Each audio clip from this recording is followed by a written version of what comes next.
দোয়া করবেন, নিজের আখেরাতের জন্য আগে দোয়া করবেন, তারপরে দুনিয়া চাইবেন, আপনার উম্মতের জন্য দোয়া করবেন, মাজলুম মুসলিম ভাই বোনদের জন্য দোয়া করবেন। যাকে ভালোবাসেন আর প্রত্যেক মুসলিমকে ভালোবাসা ফরজ। এই নয় যে আপনি বেছে বেছে স্বার্থের জন্য ভালোবাসেন, আজকালকার জামানাকে সামনে রেখে তাদের জন্য দোয়া করবেন। অর্থাৎ যে কোনো মুসলিম ভাই বোনের কল্যাণের জন্য কি করবেন?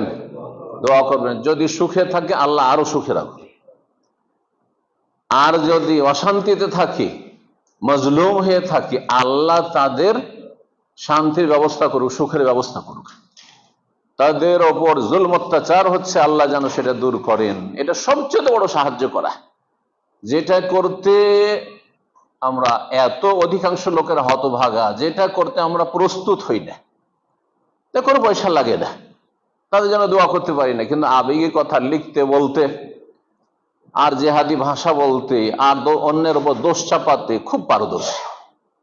আপনি আমি সবাই ফেরেশতা, আমাদের কোনো দায়ী দায়িত্ব নেই, ব্যক্তি জীবনে কোনো দায়ী দায়িত্ব নেই, সব দোষ ওদের।